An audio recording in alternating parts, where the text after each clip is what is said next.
ચલો એના પછીનો ક્વેશ્ચન, PQRST 5 છોકરા ઉત્તર તરફ મોઢું કરીને એક પંક્તિમાં બેઠા છે. એસ કોઈ છેડે બેઠો નથી. એટલે આવા વાક્યો છે ને લેવાય જ નહીં પહેલા.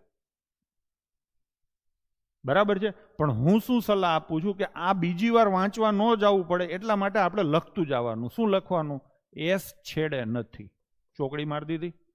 અહીંયા લખું એસ છેડે નથી. ક્લિયર છે?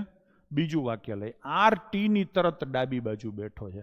એટલે આ ટી બેઠો હોય, ટી એની તરત ડાબી બાજુ કોણ હશે? આર. વચ્ચે કોઈ ના હોય, સોરી ડાબી બાજુ કીધું છે.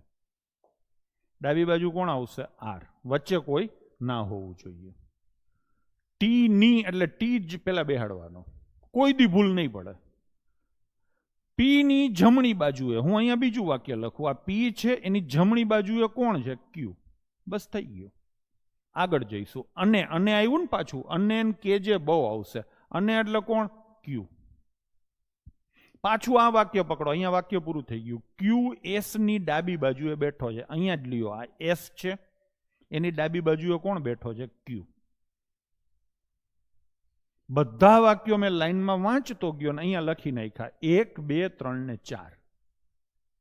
આ તો પ્રમાણમાં ઘણી સહેલી છે એટલે બહુ ઝંઝટ નહીં થાય. બાકી પોસિબિલિટીઓ બનતી હોય ને ત્યારે આ લખેલું હશે ને એટલે આરામથી થઈ જશે. હવે શું કરવાનું? તો કે હવે મર્જિંગ કરવાનું.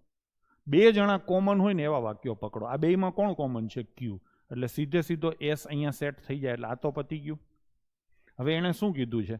એસ છેડે નથી. એટલે અહીંયા એક જણો તો પાક્કો હશે જ. પાક્કું ને?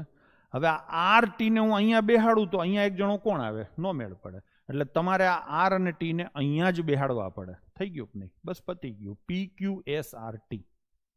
પ્રશ્ન શું પૂછ્યો છે? મધ્યમાં કોણ બેઠું છે? તો મધ્યમાં જવાબ આવશે એસ. Option D